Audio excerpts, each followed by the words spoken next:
এটা আল্লাহর হুকুম, নবীর হুকুম। নবী বলেছে খবরদার তুমি তাদের মূর্তিকে গালি দিও না, তাদের ধর্মকে গালি দিও না। যদি তাদের মূর্তি তাদের ধর্মকে গালি দাও, সে তোমার আল্লাহকে গালি দিয়ে দেবে, সে তোমার ধর্মকে গালি দিয়ে দেবে।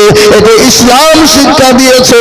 আজ পৃথিবীর জমিনে বলুন তো মুসলমান, আজকে মুসলমানদের কোরআন গুলাকে পুড়িয়ে দিতে চায়, আজকে মুসলমানদের মাদ্রাসাগুলা বুলডোজার দিয়ে ভেঙে দিতে চায়, আজকে তারা ইসলামকে মিটিয়ে দিতে চায়। আমি বলবো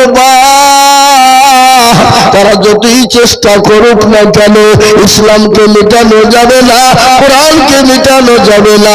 বলুন তো কোরআনের মালিক কে? কোরআনের মালিক কে? আল্লাহ নিজে বললেন ইন্না নাহনু নাযালনা যিকরা ওয়া ইন্না লাহু লাহাফিজুন। পৃথিবীর জমিনে কেউ যদি কোরআনের হেফাজত না করে, আল্লাহ নিজেই হেফাজত করনেওয়ালা, কি দিয়ে কিভাবে করবে আল্লাহ ছাড়া পৃথিবীর জমিনে কেউ বলতে পারবে না।